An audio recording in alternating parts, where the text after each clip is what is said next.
बिस्मिल्लाहिर्रहमानिर्रहीम, अस्सलाम वालेकुम। आम तौर पर यह कहा जाता है और समझा जाता है कि मुसलमान दहशतगर्द हैं, और मुसलमान भी वो जो ख़ासकर पाकिस्तान, अफ़ग़ानिस्तान, ईरान और इराक़ के रहने वाले हैं। इन मुसलमानों को दहशतगर्द समझा जाता है पूरी दुनिया में। लेकिन आज अपनी इस वीडियो में हम ये बताने की कोशिश करेंगे कि पूरी दुनिया में इस वक्त हकीकी तौर पर कौन से ममालिक दहशत फैला रहे हैं और किन ममालिक ने टेररिज़म को अपने आप से जोड़ रखा है। पाकिस्तान और पाकिस्तान के अलावा इन तमाम ममालिक के मुसलमान दहशतगर्द क्यों नहीं हैं, हम ये भी बताने की कोशिश करेंगे। सबसे पहले तो बात करते हैं टेररिज़म की डेफिनेशन के ऊपर। अगर आप ऑक्सफोर्ड यूनिवर्सिटी की डिक्शनरी उठाएं तो वहाँ पर टेररिज़म की डेफिनेशन ये है कि सियासी मकासद के लिए आम लोगों के ऊपर गैर कानूनी तशद्दुद करना टेररिज़म कहलाता है, सियासी मकासद के लिए। अब आप यहाँ पर थोड़ा सोचें कि कौन से मुसलमान ऐसे हैं जो सियासी मकासद के लिए आम मुसलमानों के ऊपर तशद्दुद करते हैं या उनके ऊपर खौफ व हरास का माहौल कायम करते हैं। मेरा ख्याल है कि इन सारे ममालिक में से कोई भी मुसलमान ऐसे नहीं है जो सियासी मकाम के लिए ये सारी चीज़ें करते हों। तो पहली बात तो ये है कि टेररिज़म की डेफिनेशन के मुताबिक ये मुसलमान दहशतगर्दी नहीं है, क्योंकि ये किसी सियासी मकसद के लिए ये कुछ नहीं कर रहे होते। ये कर रहे होते हैं मज़हब की बेस के ऊपर, और पूरी दुनिया जो है मुसलमानों को मज़हब के काम के ऊपर ही दहशतगर्द या टेररिस्ट कह रही होती है। तो अब बात करते हैं कि अगर पूरी दुनिया में लोग आपको मज़हब के नाम पर दहशतगर्द कहते हैं तो आप उनको बताएं कि बाकी पूरी दुनिया में जो कौमें आबाद हैं वो मज़हब के नाम पर क्या क्या करती हैं। आप उनको भारत की मिसाल दें। भारत के अंदर उनके भगवान को सिर्फ बुत कहने पर और सिर्फ ये तसव्वुर करने पर कि ये कुछ नहीं कर सकते, पूरे इलाके के सामने संसार कर दिया जाता है, और अगर इससे ज़्यादा भी किसी को सज़ा देनी हो तो उसको जिला वतन भी कर दिया जाता है। आप लोगों को बताएं कि आप शायद जानते नहीं हैं कि इसराइल के अंदर यहूदी आज भी दज्जाल के आने का इंतज़ार कर रहे हैं, और वो आज भी दज्जाल को अपना मसीहा मानते हैं, और ये बात उनके मज़हब में शामिल है। ये बात उनका मज़हब उनको सिखाता है। आप आज भी दुनिया को बता सकते हैं कि पूरी दुनिया के ईसाई आज भी हज़रत ईसा अलैहिस्सलाम को नाउज़ बिल्लाह अल्लाह ताला का बेटा तसव्वुर करते हैं, और इसी मजहबी वाबस्तगी की वजह से वो अपने आप को पूरी दुनिया से सुपीरियर समझते हैं। क्या ये सारी बातें मज़हब के ऊपर बेस नहीं करती?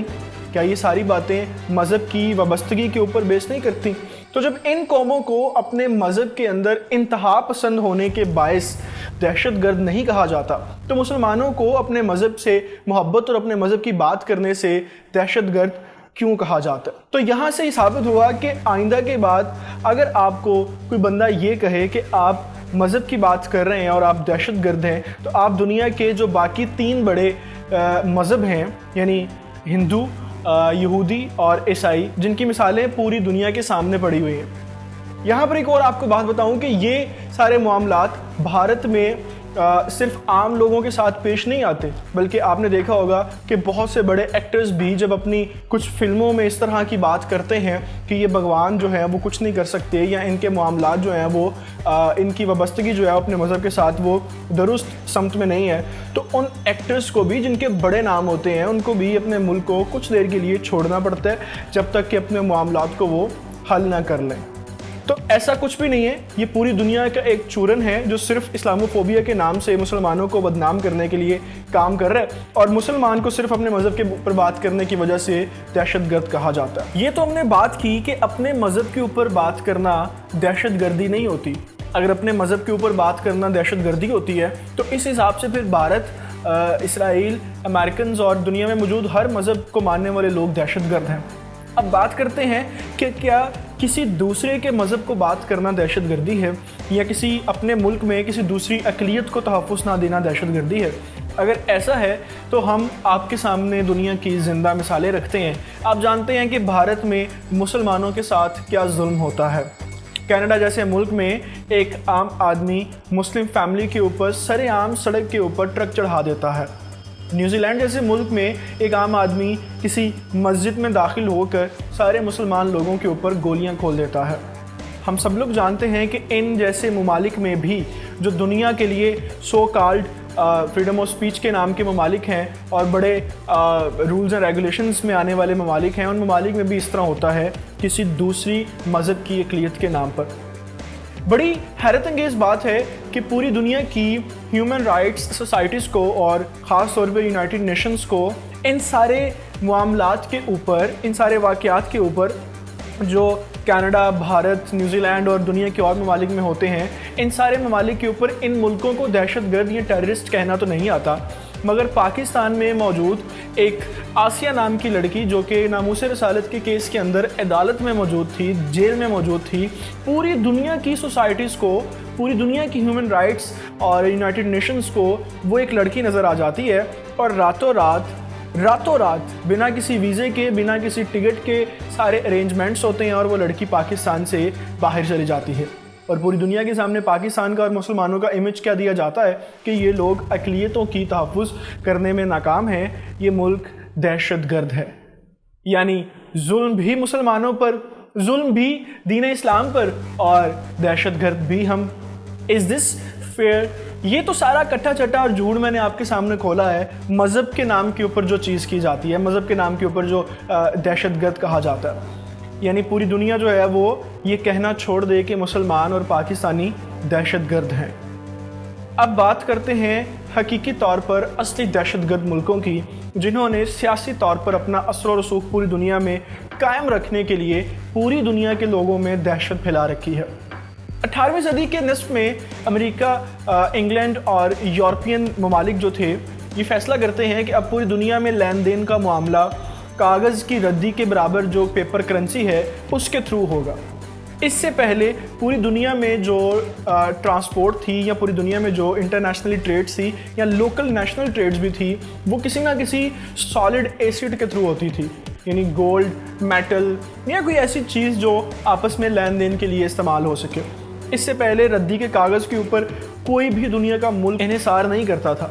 लेकिन जब इन्होंने देखा कि अरब ममालिक के पास सॉलिड एसिड्स जो हैं वो ज़्यादा हैं और ये लोग सॉलिड एसिड की बेस के ऊपर हम लोगों के ऊपर हुक्मरानी कर सकते हैं, यानी आप जानते हैं कि पूरी दुनिया में तेल और कुदरती मादनी जो पैदावार हैं वो एशिया और अरब ममालिक में सबसे ज़्यादा हैं, और एशिया और अरब ममालिक में ज़्यादातर ममालिक मुस्लिम ममालिक थे। तो इन्होंने प्लान ये किया कि हम पूरी दुनिया में कैपिटलिज़म नामी एक निज़ाम लाएंगे और उस निज़ाम में जो रद्दी वाला एक रद्दी की करेंसी होगी वो लागू होगी। इस करेंसी को छापने के लिए तय ये हुआ कि जिस मुल्क के पास जितने एसेट्स होंगे वो उतनी करेंसी छाप सकता है, लेकिन ये सरासर झूठ था। आप सेंट्रल बैंक ऑफ अमेरिका की जाके तहरीरें पढ़ लें, आज भी अमेरिका की गवर्नमेंट सेंट्रल बैंक की मकरूज़ है। अगर ऐसा ना होता तो जितने एसेट्स अमेरिका के पास थे, अगर वो उतनी करेंसी छापते तो शायद वो अपने मुल्क के भी मामलात ना चला पाते। कैपिटलिज्म का जो निज़ाम था वो सरासर सूद के ऊपर कायम करता है। कैपिटलिज्म का निज़ाम सिरे से ही गलत था। अगर 99% हम इसको एक मोनोपोली वाला निज़ाम कहें तो ये गलत नहीं होगा, क्योंकि इस निज़ाम में अमेरिका ने बहुत सारे बिज़नेस की इजारादारी अपने पास रख ली। यानी ये तय हुआ कि पूरी दुनिया में जो इंटरनेशनल ट्रेड होगी वो डॉलर के थ्रू होगी, पूरी दुनिया में जो तेल का कारोबार होगा, तेल के लेन देन का मामला होगा वो डॉलर में होगा, पूरी दुनिया में जो गोल्ड की ट्रांजैक्शंस होंगी वो डॉलर में होगी। इसके अलावा नेशनल लेवल पे भी लोकल बिजनेस के अंदर भी जो कैपिटलिज्म का निज़ाम था वो सिर्फ और सिर्फ मोनोपोली के बायस ही काम करता था। यानी इस निज़ाम में ऐसा है कि एक प्रोडक्ट को एक या दो बड़ी मछलियाँ ख़रीद लें और उस प्रोडक्ट को अपनी मर्ज़ी के रेट सेट करने के बाद वो मार्केट के अंदर बेचें। इस निज़ाम से होता ये है कि आम लोग, गरीब लोग भूखे मर जाते हैं, और जहाँ पर आम लोग, गरीब लोग भूखे मरते हैं वहीं पर बहुत सारी दौलत उन टॉप क्लास के बिजनेसमैन के पास मुंतकिल हो जाती है जो इस निज़ाम को कंट्रोल करते हैं। आप देखिएगा कि कोरोना के इन 1.5 से 2 सालों में जहाँ पर पूरी दुनिया के अंदर इतना बहरान आया है कि लोग कमो पेश अपनी रोज़मर्रा की ज़रूरियात से भी तंग हो गए हैं, वहीं पर दुनिया के इन चंद एक टॉप क्लास बिजनेसमैनों के अकाउंट्स आज से 4 या 3 साल पहले से इतने ज़्यादा बढ़ गए हैं कि शायद उन्होंने कभी सोचा भी नहीं होगा। ये सारे का सारा निज़ाम कैपिटलिज्म की वजह से ख़राब है। आप अक्सर देखते होंगे कि कभी चीनी का एक बहरान पैदा करके उसकी कीमत को जो है वो अपनी मर्ज़ी से कंट्रोल किया जाता है, कभी आटे का बहरान पैदा करके उसको अपनी मर्ज़ी से कंट्रोल किया जाता है, और दूसरी चीज़ें जो हम लोग इस्तेमाल करते हैं। और इस तरह का बहरान पैदा कर उसके ऊपर मोनोपोली कायम करके अपने रेट्स मुतारिफ करवा कर अगर कोई बिजनेसमैन करता है तो उसके ऊपर कोई किसी किस्म की कानूनी कार्रवाई नहीं कर सकता, क्योंकि ये कैपिटलिज्म निज़ाम का हिस्सा है। आप कभी सोचिएगा कि जब तेल सऊदी अरेबिया और अरब ममालिक में से निकलता है तो फिर इसकी ख़रीदो फ़रोख्त हम डॉलर में क्यों करते हैं? क्योंकि अमेरिका ने कैपिटलिज्म निज़ाम के तहत ये तय कर रखा है कोई भी आपने ट्रांजैक्शन या लेन देन करनी है इंटरनेशनली तो वो डॉलर में होगी। क्या इस तरह का रूल पूरी दुनिया के ऊपर लागू करके अपनी करेंसी को ऊपर लाना, क्या ये मुआशी दहशतगर्दी नहीं है? क्या इससे अपने सियासी मकासद पूरे नहीं होते होंगे? क्या ये इसलिए नहीं है कि अमेरिका पूरी दुनिया में अपने सियासी असर व रसूख के साथ कायम रहे? आपने कभी गौर किया है कि जब 1970 के दौर में जुल्फ़िकार अली भुट्टो ने तमाम मुस्लिम ममालिक को इकट्ठे किया और ये तजवीज़ दी गई कि तमाम मुस्लिम ममालिक लाहौर के अंदर अपना एक सेंट्रल बैंक बनाएं जिसमें तमाम मुस्लिम ममालिक की दौलत यहाँ पर इकट्ठी की जाएगी। आप सब लोग जानते हैं कि इस प्लान के बाद जुल्फ़िकार अली भुट्टो के साथ क्या हुआ। क्या आज तक वो प्लान कामयाब हो सका? जब चाइना अपनी करेंसी को इंटरनेशनली लेवल में मुतारिफ़ करवाने की कोशिश कर रहा है तो आप जानते हैं कि आज अमेरिका चाइना के ख़िलाफ़ और चाइना की ट्रेड के ख़िलाफ़ किस तरह से सामने आ रहा है। ये क्यों बर्दाश्त नहीं करते कि कोई और मुल्क अपनी करेंसी इंटरनेशनल मार्केट में ला सके और हमारे मुकाबले में ट्रेड कर सके? क्या ये मुआशी दहशतगर्दी नहीं है? क्या ये सियासी मकासद को हासिल करने के लिए पूरी दुनिया के ऊपर अपना असर व रसूख नहीं कायम कर रहे? क्या आपने कभी गौर नहीं किया कि जब तैयब उर्दगान कुछ मुस्लिम ममालिक को इकट्ठे करके एक मुस्लिम कैबिनेट बनाने की बात करता है तो उसके इस प्लान के ख़िलाफ़ किस तरह से साजिशें की जाती हैं? क्या ये सारी चीज़ें सियासी मकासद को हासिल करने के लिए और पूरी दुनिया में अपने सियासी मकासद के असर व रसूख को कायम रखने के लिए नहीं की जा रही? क्या ये हकीकी दहशतगर्दी नहीं है? कि आप कभी इस बात के ऊपर गौर नहीं करते कि पूरी दुनिया के ममालिक को कश्मीर, फ़लस्तीन, बोस्निया, बर्मा और इन जैसे तमाम मुस्लिम ममालिक में कत्लेआम नज़र नहीं आता, लेकिन जब कभी कोई एक ऐसी बात, कोई एक ऐसी तहरीक हो जो इन ममालिक के ख़िलाफ़ हो तो उनके ट्विटर, फेसबुक, यूट्यूब अकाउंट्स भी बैन कर दिए जाते हैं। और ये वो लोग करते हैं, वो ममालिक करते हैं जो फ्रीडम ऑफ स्पीच के नाम पर पूरी दुनिया को ये दर्श देते हैं कि मज़हब के नाम पर कोई ऐसी बात नहीं करनी चाहिए, लेकिन जब इनके ख़िलाफ़ बात की जाती है तो ये फ्रीडम ऑफ स्पीच के रूल को भी नज़रअंदाज कर देते हैं। इन सारी बातों को जानने के बाद आप बाखूबी ये जान गए होंगे कि दुनिया में इस वक्त सही हकीकी तौर पर दहशतगर्द मुल्क कौन से हैं, और मगरिब आज़ादी के नाम पर जो पूरी दुनिया में दहशत फैला रहा है उसको किस तरह से समझा जाना चाहिए।